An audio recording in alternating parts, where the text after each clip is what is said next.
హరే కృష్ణ మీ హరే కృష్ణ మీ అందరికీ నేటి గీతామృత కార్యక్రమానికి స్వాగతం సుస్వాగతం. ఈరోజు మనము భగవంతుడి యొక్క దివ్యమైనటువంటి కృపా అనుగ్రహాన్ని, ఆయన యొక్క దివ్యమంగళ దర్శనము అంటే విశ్వరూప సందర్శనము చేసుకునే విధానాన్ని తెలుసుకుందాము.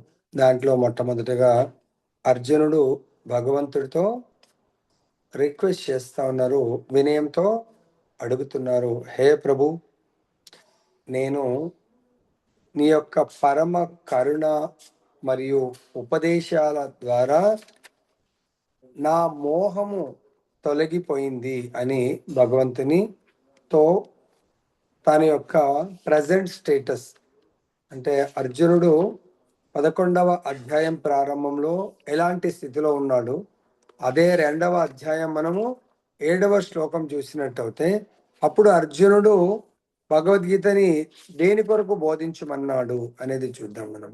సో అక్కడ కార్పణ్య దోషోపహత స్వభావ పృచ్ఛామి త్వాం ధర్మ సమ్మూఢ చేత యశ్రేయః స్యాన్నిశ్చితం బ్రూహి తన్మే శిష్యస్తేహం షాధిమాం త్వాం ప్రపన్నం.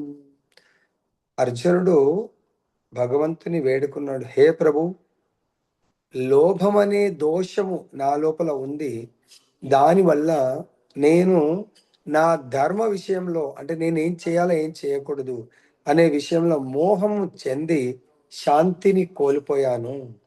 కాబట్టి నాకు ఏది ఉత్తమమో మీరు దయచేసి నన్ను మీ శిష్యుడిగా స్వీకరించి నాకు ఉపదేశము చెయ్యండి అన్నాడు. కాబట్టి మనందరం కూడా భగవంతుడి బోధనలు అర్థం అవ్వట్లేదు అంటే మనందరం మోహంలో ఉన్నాం. ఇప్పుడు మనందరం కూడా 10 అధ్యాయాలు కంప్లీట్ చేసుకొని 11వ అధ్యాయానికి వచ్చాం. ఇప్పటికీ కూడా చాలా మంది లోపల సందేహాలనే దాన్ని ఏమంటారు, ఆ సందేహాలతో సతమతం అవుతా ఉన్నాం. అర్థమైందా? సో మరి 10 అధ్యాయాలు విన్న తర్వాత భగవంతుడి గురించి స్టిల్ మనము సందేహంతో ఉన్నామంటే మనము మోహంలో ఉన్నట్టే. సో కాబట్టి మనకు 10వ అధ్యాయము 8, 9, 10, 11 స్పెషల్గా 8వ శ్లోకంలో చాలా చక్కగా చెప్పాడు. భగవంతుడు ఏమన్నాడు, నేను 2 సృష్టిలు, అహం సర్వస్య ప్రభవో మత్తః సర్వం ప్రవర్తతే, నేను ఈ 2 భౌతిక ఆధ్యాత్మిక సృష్టిలకు సృష్టికర్తను నేనే అన్నారు. ఏ విధంగా? భగవంతుడు నేను అంటే నా యొక్క విస్తరణ అయినటువంటి మహావిష్ణువు ఈ 2 సృష్టిలకు కారణము. ఆ మహావిష్ణువుకు మళ్ళీ నేను నా యొక్క విస్తరణ అని చెప్పేసి చెప్తా ఉన్నాను. అంతేకాకుండా కృష్ణ భగవానుడు సకల అవతారాలకు మూలము, నేను అవతారాలలో ఒకడిని కాదు అని చెప్తున్నాడు. శ్రీకృష్ణుడు అవతారము కాదు, నేను అవతారిని.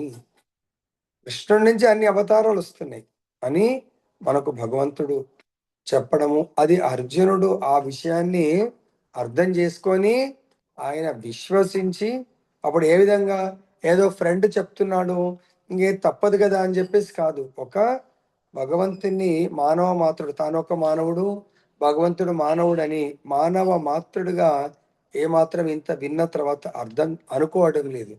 మరి మనం కూడా 10 అధ్యాయాలు విన్న తర్వాత కృష్ణుడి పట్ల కృష్ణుడు మానవుడా లేదంటే సాక్షాత్ భగవంతుడా, దేవాది దేవుడా అనేది అర్థం చేసుకోవాలి. అర్జునుడు సంపూర్ణ జ్ఞానాన్ని పొందాడు. దేని పట్ల? భగవంతుడు మానవ మాత్రుడు కాదు, భగవంతుడు దేవతలకే దేవుడు. అంతేకాకుండా సర్వ అవతారాలకు కూడా భగవంతుడు అవతారి అనే విషయాన్ని అర్థం చేసుకున్నాడు. సో అర్జునుడు ఇక్కడ మీరు చూసినట్టయితే 10వ అధ్యాయము, 9వ అధ్యాయము, 7వ అధ్యాయంలో భగవంతుడి యొక్క రకరకాల విస్తరణల ద్వారా అన్నిటికీ భగవంతుడే సర్వకారణ కారణుడు అనేది అర్జునుడికి అర్థమైన తర్వాత 10వ అధ్యాయంలో అర్జునుడు భగవంతుని ఏ విధంగా స్తుతించాడు 11, 8, 9, 10, 11 ఈ 4 శ్లోకాలు అర్థమైన తర్వాత అర్జునుడు భగవంతుని స్తుతించాడు. పరబ్రహ్మ పరంధామ పవిత్రం పరమం భవాన్ పురుషం శాశ్వతం దివ్యం ఆదిదేవం అజం విభుం. అంటే అర్జునుడు అన్నాడు, నీవే దేవదేవుడవు, నీవే పరంధాముడవు, పవిత్రుడవు, పరమ సత్యము నీవే, నీవు నిత్యుడవు, నీవు దివ్యుడవు, ఆది పురుషుడవు, అజం విభుం పుట్టుక లేనివాడవు అని అర్జునుడికి అర్థమైంది. మరి మనం కూడా వింటున్నాము, కొంచెం మనకు అర్థం కాలేదు కాబట్టి అర్జునుడు ఏమన్నాడంటే ఇవన్నీ విభూతుల తర్వాత ఏమని స్తుతిస్తున్నాడు, భగవంతుని ఫిజికల్ గా చూస్తున్నాడు కదా. ఆ ఫిజికల్ రూపం అప్పుడు ఎలా అర్థమైందంటే భగవంతుని యొక్క కన్నులను ఆయన వర్ణిస్తున్నాడు. ఓ కమల నేత్రుడా. సో భగవంతుడి యొక్క కళ్ళు కమలాల లాగా ఉన్నాయి అన్నట్టు. తర్వాత కమల పత్రాక్ష, శ్రీకృష్ణుడి యొక్క కన్నులు కమల దళాలుగా అర్జునుడికి గోచరిస్తా ఉన్నాయి. సో ఇక్కడ మనకు చూసినట్టయితే భగవంతుడి యొక్క విస్తారాన్ని 9వ అధ్యాయము 16, 17, 18, 19 4 శ్లోకాల్లో భగవంతుడు తన విభూతులను మనందరికీ, అంటే మనం లోకంలో మనం జీవిస్తున్నప్పుడు చాలా సులభంగా ఎట్లా అర్థం చేసుకోవచ్చు భగవంతుడి విస్తరణ. ఎందుకంటే భగవంతుడి యొక్క విరాట్ రూప లేదా విశ్వరూప సందర్శనాన్ని కోరే ముందు ఎటువంటి రూపము కావాలి నాకు, నీవు ఈ విధంగా చెప్పావు కదా, మళ్ళొకసారి అటువంటి రూపాన్ని నాకు దర్శనం చేయించు అని చెప్పడానికి ముందు ఇక్కడ మళ్ళీ ఒకసారి రిమైండ్ చేస్తున్నా, ప్రభు మీరు నాకు చెప్పారు ఆ రూపం, ఇప్పుడు నేను కోరుతున్నది మీ యొక్క విశ్వరూపం, ఆ రూపంలో ఈ విధంగా ఇవన్నీ కనబడాలి నాకు. మీరు అన్నారు 16వ శ్లోకంలో, నేనే క్రతువును యజ్ఞమును పితరుల కోసగే ఆహుతిని స్వస్థతకు వచ్చే ఔషధమును దివ్య మంత్రాన్ని నేనే, నెయ్యిని అగ్నిని ఆహుతిని, తర్వాత ఈ జగత్తు మొత్తానికి తండ్రిని. మనకు అందరికీ ఇండివిజువల్ గా జన్మనిచ్చిన తల్లి, ఆ జన్మకు కారణం తండ్రి ఉన్నారు. కానీ ఈ జగత్తుకే తండ్రి, ఈ జగత్తుకే తల్లి, పోషకుడు, అందరినీ పోషిస్తున్నాడు. సో మనకంటే సరే మన తల్లిదండ్రి పోషించవచ్చు. ఈ జగత్తులో ఎన్నో జీవకోటి ఉంది, 80 లక్షల జీవరాశులు ఉన్నాయి. మానవులు 4 లక్షలు. మానవుల కంటే తల్లి తండ్రి పర్సనల్ కేర్ తీసుకుంటుండొచ్చు అనుకుందాం. పర్సనల్ కేర్ లేనటువంటి పక్షులు, పశువులు, వీళ్ళన్నిటికీ కూడా ఆ జలచారులు ఎవరు తీసుకుంటున్నారు? భగవంతుడే పోషకుడు, తర్వాత భగవంతుడే పితామహుడు, తర్వాత భగవంతుడే మనందరి యొక్క జ్ఞానము యొక్క లక్ష్యము భగవంతుడు, తర్వాత ప్రతిదాన్ని పవిత్రము చేసేవాడు భగవంతుడు.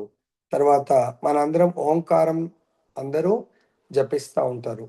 ప్రతి మంత్రానికి ముందు ఓంకారం, ఓం కేశవాయ నమ, ఓం నారాయణ నమ, ఓం మాధవ. ఓం అంటే మొట్టమొదటిగా ఓంతో ప్రారంభమయ్యేటువంటి ఆ ఓంకారాన్ని కూడా నేనే అంటున్నాడు భగవంతుడు.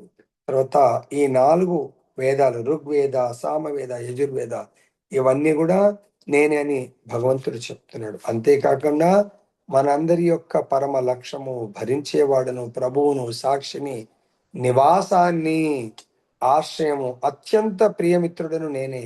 మనందరికీ ఎవరైనా మిత్రుడు అంటే అత్యంత ప్రాణస్నేహితుడు భగవంతుడే. తర్వాత సృష్టి, ప్రళయము, సమస్తానికి ఆధారం కూడా ఆ భగవంతుడే. విశ్రాంతి అంటే శాశ్వత. మనందరం చాలా సార్లు చూస్తుంటాం, ఎవరన్నా ఈ లోకాన్ని వదిలిపెట్టి వెళ్ళిపోతే ఏమంటారండి? ఆర్ఐపి అని పెడతారు, రెస్ట్ ఇన్ పీస్. ఎలా రెస్ట్ ఇన్ పీస్ అని? ఆ రెస్ట్ ఇన్ పీస్ భగవంతుడు, భగవంతుడి యొక్క ఆశ్రయాన్ని పొందినప్పుడు కదా మనకు రెస్ట్ ఇన్ పీస్ దొరుకుతుంది. ఆశ్రయం ఎవరు అనేది తెలుసుకున్నప్పుడు మనము సులభంగా శాశ్వత స్థానాన్ని, అది కూడా శాంతి స్థానాన్ని మనము పొందగలుగుతాం, లేదంటే పొందలేము. తర్వాత భగవంతుని ఏ విధంగా ఇంకా అడ్రస్ చేస్తున్నారు? ఎటువంటి రూపము? పురుషోత్తమ, పురుషులలో కూడా అందరికంటే ఉత్తముడిలాగా నాకు మీరు ఉత్తముడే కాబట్టి అటువంటి దర్శనాన్ని. అంతేకాకుండా ఓ పరమేశ్వర అంటే ఈశ్వరుడు చాలా మంది ఉంటారు. ఈశ్వర అంటే కంట్రోలర్, నియంత్రించేవాడు. కానీ మీరు ఎలాంటి వాడుగా నాకు దర్శనం ఇవ్వండి? పరం ఈశ్వర, అందరినీ కూడా నియంత్రించేటువంటి పొజిషన్ నాకు చూపించండి. తర్వాత మీరు ఏదైతే వర్ణించారో 10 అధ్యాయాల్లో ఆ వర్ణించిన విధంగా మీ నిజమైన స్థితి ఏంటి అనేది నేనెట్లా విశ్వసించాను, నాకు అర్థమైంది. కానీ రాబోయే కాలాల్లో చాలామంది మూర్ఖులకు మీ యొక్క స్థితి అర్థం కాదు. మీరు గోలోక బృందావనంలో ఉంటూ మీ విస్తరణ స్పెషల్‌గా ఈ భౌతిక ప్రపంచంలో మీరు ఏ విధంగా విస్తరిస్తారో ఆ రూపాన్ని దయచేసి నేను చూడాలనుకుంటా ఉన్నాను.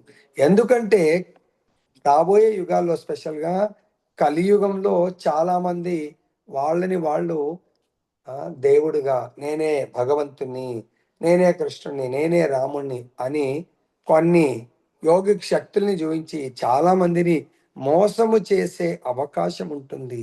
సో, అలాంటి వాళ్లకు ఎవరన్నా నేను కొలిచే దేవుడు భగవంతుడు, కృష్ణుడు, రాముడంటే ఒక్కసారి వాళ్ళని విశ్వరూపాన్ని చూయించమని మనం అడిగి అప్పుడు విశ్వసించాలి. ఇక్కడ అందు గురించే భగవంతుడిని ఆ విధంగా అర్జునుడు అడుగుతున్నారు.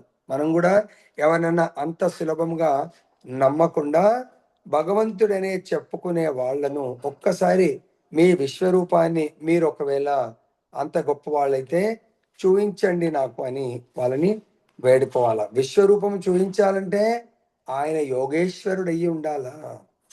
అది కూడా ఒక యోగిక్ విద్య కదా. మరి వాళ్ళు నేను యోగేశ్వరుణ్ణి లేకుంటే ఇంకేదైనా చెప్పుకునే వాళ్ళకు అర్జునుడి ఇక్కడ ఓ యోగేశ్వర, హే ప్రభు యోగేశ్వర, నీ జగత్ రూపాన్ని చూపడానికి ఒకవేళ నేను సమర్థుడనని నీవు తలిస్తే దయచేసి ఆ అపరిమితమైన పరిమితం కాదు అది.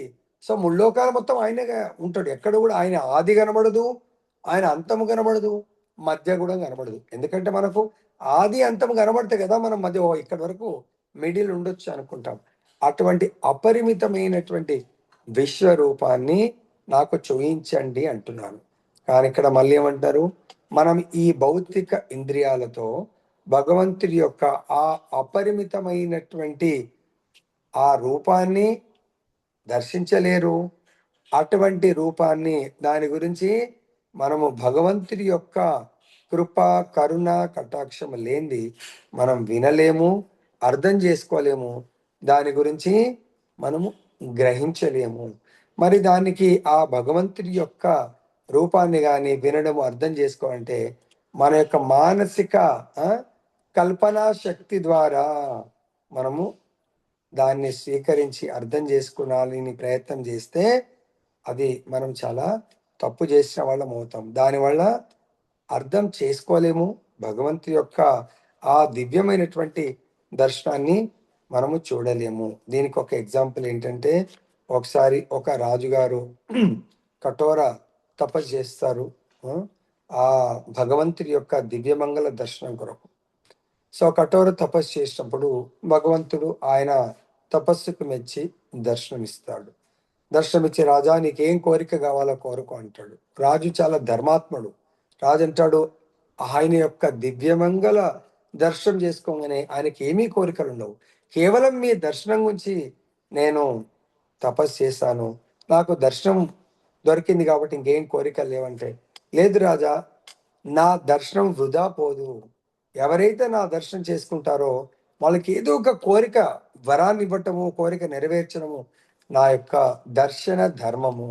నువ్వు కోరిక కోరుకో అంటే అప్పుడు రాజంటారు, సరే మీరు అడుగుతున్నారు కోరుకోమని, అప్పుడు నా ప్రజలందరికీ కూడా ఇటువంటి దివ్యమంగళ దర్శనాన్ని ప్రసాదించండి ప్రభు అని వేడుకుంటాడు.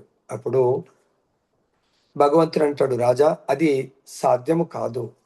మీరే అన్నారు కదా దర్శనం, కానీ అది మీరు ఎంతో కఠోర తపస్సు చేశారు కాబట్టి మీకు దర్శనం దొరికింది. వాళ్ళు చేసుకోవాలన్నా కూడా వాళ్ళు నా దివ్యమంగళ దర్శనాన్ని విశ్వసించలేరు, వాళ్ళు చేసుకోలేరు. లేదు ప్రభు, మీరు తలుచుకుంటే ఏమైనా సాధ్యమవుతుంది కాబట్టి మీరు ఇవ్వండి. భగవంతుడు అన్నాడు, ఓకే మీరు కోరారు కదా, నేను ఇవ్వడానికి రెడీగా ఉన్నాను. సో మీరు వాళ్ళని వెళ్ళి పిలవండి అంటారు. రాజు అంటాడు, సరే దేవదేవ, నేను వాళ్ళందరికీ ఇన్ఫార్మ్ చేసి వాళ్ళకి ప్రకటన చేసి రేపు తీసుకొని వస్తానంటాడు. ఓకే, మీరు రండి, నేను ఉంటానంటాడు. అప్పుడు రాజు వెళ్ళి రాజ్యంలో అందరికీ అనౌన్స్మెంట్ చేసి అందరిని తీసుకొని వస్తా ఉంటాడు. తీసుకొని వస్తే వాళ్ళు అనుకుంటారు, అరే భగవంతుడి దర్శనం ఏంది, రాజు మనందరికి కల్పించడం ఏంది. కానీ రాజు గట్టిగా చెప్తాడు, ఖచ్చితంగా రావాలి. వస్తా ఉంటారు. కొండ మీద వాళ్ళు భగవంతుడి యొక్క సంకీర్తన చేసుకుంటూ వస్తుంటే ఆ కొండ కిందనే వాళ్ళకు పెద్ద చాలా ఏమంటారు వెండి రాసులు కనబడతా ఉంటాయి అన్నాడు ఫుల్గా. అప్పుడు దాంట్లో సగం మంది ప్రజలు వెండి రాసులను చూసి, ఆహా రాజా, భగవద్ దర్శనం ఎంత అద్భుతంగా దొరికిందని చెప్పేసి సగం మంది దొరికినట్టుగా వెండి రాసులు నింపుకొని తిరిగి ఇళ్లలోకి వెళ్ళిపోతారు. రాజు అంటాడు, అరే ఇది కాదు, దర్శనం గుట్ట మీద ఉంది. వాళ్ళంటారు, రాజా ఇది కాదంటారేంటి, ఈ లక్ష్మే భగవద్ దర్శనం అని వాళ్ళు సగం మంది వెళ్ళిపోతారు. కొండ సగం ఎక్కిన తర్వాత అక్కడ బంగారు నాణాల రాసులు కనబడతాయి. మిగతా సగం అంతా కూడా ఆ బంగారు నాణాలు చూసి, ఆహా భగవద్ దర్శనం అంటే రాజా నిజంగానే భగవద్ దర్శనం చేయించారని చెప్పేసి బంగారు రాసులు తీసుకొని మిగతా సగం మంది వెళ్ళిపోతారు. మిగిలింది రాజు, రాజు భార్య. ఇంకా దాదాపుగా కొండ పైన వెళ్లే లోపల వజ్ర వైడూర్యాల రాసులు కనబడతాయి. అప్పుడు రాజుగారి భార్య, రాజా భగవంతుడి యొక్క నిజంగా దర్శనం కనబడుతుంది, నీ ఎక్కడుంది దర్శనం అంటే వజ్ర వైడూర్యాల రాసులు ఉన్నాయి కదా అని ఆమె కూడా ఆ వజ్ర వైడూర్యాలు తీసుకొని వెళ్ళి ఎంత చెప్పినా వినదు. లేదు ఆ ఆ, నీలమణి వజ్ర వైడూర్యాలు కూడా ఆయన ముందు తుచ్చంగా భావింపబడతాయి. అటువంటి దర్శనం ఉంది రండి అంటే ఎవ్వరూ రారు. సో ఆయన ఒక్కడే నిరాశ నిస్పృహలతో భగవంతుడి దగ్గరికి వెళ్తాడు. భగవంతుడు అలానే ఉన్నాడు, దివ్యమంగళ దర్శనాన్ని చూయిస్తూ. అప్పుడు రాజు అంటాడు, హే ప్రభు, మీరు చెప్పింది సత్యం. భగవంతుడి దర్శనం చేసుకోవాలంటే ఆ యొక్క జిజ్ఞాస, తీవ్ర కోరిక, ఆ తపన, భగవంతుడి యొక్క దర్శనం చేసుకునేటువంటి మనకు కళ్ళు ఉండాలి. బ్రహ్మ సంహితలో బ్రహ్మదేవుడు చెప్తాడు, ఏమంటాడు, ప్రేమాంజనచురిత భక్తి విలోచనైనా అంటే మన యొక్క ఈ ఆ భౌతిక చక్షువులు కాస్త ఆధ్యాత్మిక చక్షువులుగా మారినప్పుడు మాత్రమే భగవద్ దర్శనం దొరుకుతుంది తప్ప మామూలుగా దొరకదు. అంతేకాకుండా ప్రతి యుగంలో చూసినట్టయితే ప్రహ్లాదుడు సత్యయుగంలో భగవంతుడి యొక్క ఎలాగైతే ఇప్పుడు విశ్వరూపాన్ని అర్జునుడు కోరుతున్నాడో ప్రహ్లాదుడు దర్శించుకున్నటువంటి దర్శనము అంతకుముందు ఎవరు దర్శించుకోలేదు. ఈ దర్శనం కూడా విశ్వరూప సందర్శనం కూడా ఎవరు దర్శించుకోలేదు. అదే విధంగా నరసింహ దర్శనం కూడా ప్రహ్లాదుడి కంటే ముందు ఎవరు దర్శించుకోలేదంట. అటువంటి రూపాన్ని ప్రహ్లాదుడి ద్వారా హిరణ్యకశిపుకు బ్రహ్మాది దేవతలకు దొరికింది. ఎలా భయంకరమైనటువంటి దర్శనం. లక్ష్మీదేవి కూడా నరసింహస్వామి దగ్గరికి వెళ్ళాలంటే భయపడుతుంది, కానీ ప్రహ్లాదుడు మాత్రం చాలా ఆనందంగా వెళ్తాడు. ఎందుకు, ఆయన చేసినటువంటి ఆ నామస్మరణ, కఠోర తపస్య, నామస్మరణ, భగవంతుడి పైన సో ఉన్నటువంటి అచంచలమైనటువంటి విశ్వాసము, తన యొక్క గురువు యొక్క బోధన ద్వారా భగవంతుడి యొక్క దర్శనాన్ని చేసుకోగలిగాడు. అంతేకాకుండా భగవంతుడి ద్వారా వరాన్ని పొందుతాడు. ఏమని, ఆయన యొక్క తండ్రి పరమ దుర్మార్గుడు, ఆయనకు కూడా మోక్షాన్ని ప్రసాదిస్తాడు. అంతేకాకుండా భగవంతుడు మాటిస్తాడు, ఏ ప్రహ్లాద, నీ వంశంలో ఇక మీదట నేను ఎవరిని సంవరించను. నీ తండ్రిని సంవరించాను కదా, ఇక మీదట సంవరించను అంటాడు. మరి ఎంతో ఘోరమైనటువంటి దానవ రాజు ప్రహ్లాదుడి యొక్క మనవడు ఎవరైనా బలిచక్రవర్తి. ఆయన కూడా దేవతలందరినీ ఎంతో ఇబ్బందుల పాలు గురి చేసినప్పుడు దేవతల యొక్క కోరిక మేరకు ఎవరు అవతరిస్తారు, వామన భగవానుడు అవతరిస్తాడు.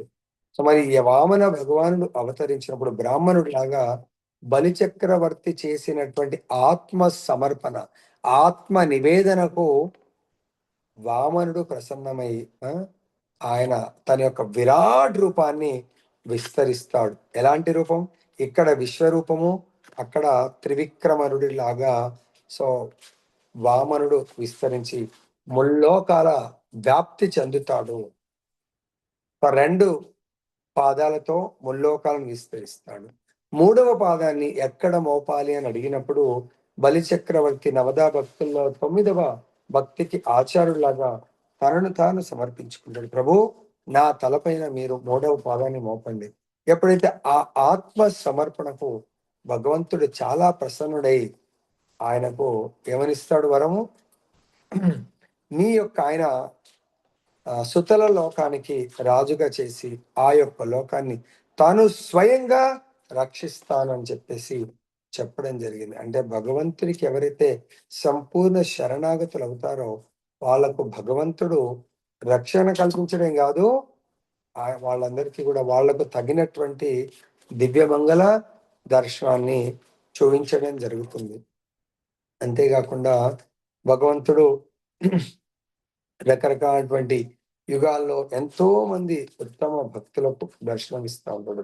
కలియుగంలో కూడా శ్రీ చైతన్య మహాప్రభు అవతరించినప్పుడు ఆయన యొక్క శుద్ధ భక్తులైనటువంటి సార్వభౌమ భట్టాచార్యుడు ఎవరో కాదు, దేవతల యొక్క గురువు అయినటువంటి బృహస్పతి యొక్క అవతారము. ఎప్పుడైతే చైతన్య మహాప్రభు సార్వభౌమ భట్టాచార్యుడు ఇద్దరి మధ్య పూరి జగన్నాథ్లో ఆధ్యాత్మిక చర్చ జరుగుతుందో, ఆధ్యాత్మిక చర్చలో అప్పటికే సార్వభౌమ భట్టాచార్యుడు చాలా పొజిషన్ లో ఉంటాడు. భౌతికంగా జగన్నాథ్ పురి మందిరానికి ఆయన ఇన్ఛార్జ్ గా ఉంటాడు. ఆ రాజుగారి దగ్గర సో ఆయన ఎంతో ఆస్థాన పండితుడిలాగా ఉంటాడు. చైతన్య మహాప్రభు చాలా యువ సన్యాసి. వారిద్దరి మధ్య ఆధ్యాత్మిక చర్చ అంటే సార్వభౌమ భట్టాచార్యుడు శూన్యవాదాన్ని, నిరాకారవాదం గురించి సో ఆయన చర్చిస్తా ఉంటే భగవంతుడు ఆ చర్చలో ఆయన ఓడిస్తాడు. అప్పుడు సార్వభౌమ భట్టాచార్యుడు సంపూర్ణ శరణాగతి పొందుతాడు. ఎవరికి? చైతన్య మహాప్రభు. అప్పుడు చైతన్య మహాప్రభు ఆయనకు తన యొక్క నిజ రూపాన్ని దర్శనం ఇవ్వడం జరుగుతుంది. ఎవరు? తనే చైతన్యుని, తనే అవతారాన్ని ఇక్కడ మన కొవ్వూరు దగ్గర చైతన్య మహాప్రభు అర్జునుడి యొక్క అంశ అవతారం అంటారు. రామానందరాయ్ ఆయనతో కూడా భగవత్ చర్చ జరిగినప్పుడు ఆ చర్చ ఇక్కడ భగవంతుడు రామానందరాయ్ ద్వారా వింటాడు. విన్న తర్వాత ఫైనల్ గా ఆయనకు ఆనందాన్ని ఇవ్వడానికి కొరకు తన భక్తుడి కోరిక మేరకు చైతన్య మహాప్రభు సో షడ్భుజ రూపాన్ని చూపిస్తాడు అన్నట్టు. ఏ రూపము? తనే ఒక చేతిలో కమండలము, ఇంకో చేతిలో రాముడిలాగా ధనుర్బాణాలు, ఇంకొక చేతిలో మురళి కృష్ణుడిలాగా దర్శనం ఇవ్వడం జరుగుతుంది. ఇది ఎప్పుడు భగవంతుడు దర్శనం ఇస్తాడండి? మనందరం భగవంతుని ప్రసన్నం చేసుకున్నప్పుడు, మన యొక్క భక్తి ద్వారా భగవంతుని వినయ విధేయతలతో ప్రసన్నమై భగవంతుని ప్రసన్నం చేసుకొని అప్పుడు భగవంతుని కోరినప్పుడు భగవంతుడు మనకు ఆ అర్హత కల్పించి భగవంతుడు దివ్యమంగళ దర్శనాన్ని చేయించగలుగుతాడు. రామావతారంలో కూడా భగవంతుడు సామాన్యుడిలాగా ఉండడం జరుగుతుంది. కానీ భగవంతుడు విభీషణుడికి అంత్యకాలంలో ఎవరైతే భగవంతుడి క్లోజ్ భక్తులు ఉంటారో, హనుమంతుడు, విభీషణుడు, సో వాళ్ళందరికీ కూడా భగవంతుడు తన యొక్క దివ్యత్వాన్ని చూపించడం జరుగుతుంది. విభీషణుడికి తనే స్వయంగా ఆ రంగనాథ స్వామి లాగా శ్రీ విగ్రహ రూపంలో విస్తరించి స్వయం ఆ శ్రీ విగ్రహాన్ని సేవ చేసుకోవడానికి ఇవ్వడం జరుగుతుంది. ఆ శ్రీ విగ్రహమే ఇప్పుడు శ్రీరంగంలో స్వయంగా విభీషణుడు దానికి తొలి పూజ చేసి ప్రతిష్టాపిస్తారు. ఇప్పటికి కూడా మొదటి దర్శనము మనమంటే ఆ విగ్రహాన్ని దర్శనం చేసుకుంటాం, కానీ విభీషణుడు ఇప్పుడు కూడా బ్రహ్మముహూర్తంలో వెళ్ళి సాక్షాత్ ఆ రంగనాథుడి రూపంలో భగవంతుడు రామచంద్రుడిని దర్శనం చేసుకుంటాడని చెప్పేసి చెప్తా ఉంటారు. దీని ద్వారా ఏమైనా తెలుసుకోవాల్సింది ఏంటంటే భగవత్ దర్శనం ఇప్పుడు మనకు విరాట్ రూప దర్శనము ఈ చాప్టర్ మొత్తం కూడా భగవంతుడు మనకి ఇవ్వబోతున్నారు. మనము ఆ భగవంతుని ఆ దివ్య మంగళ దర్శనాన్ని చేసుకోవడానికి మనకి ఎంతో ఉత్సాహంతో ఉన్నప్పుడు మాత్రమే, భగవంతుడు విశ్వాసంతో ఉన్నప్పుడు మనం దర్శనం చేసుకోగలుగుతాము. అదర్వైజ్ మనకు అటువంటి దర్శనం కలగదు. జయ బలో గ్రంథరాజ్ శ్రీమద్ భగవద్గీత की जय, श्री श्री राधारमण लाल की जय, जगन्नाथ बलदेव सुभद्रा महारानी की जय, गौर निताय भगवान की जय, जगत गुरु श्रील प्रभुपाद की जय, श्री श्रीपाद गुरु महाराज की जय। हरे कृष्णा कृष्णा कृष्णा हरे हरे, हरे रामा रामा रामा हरे हरे।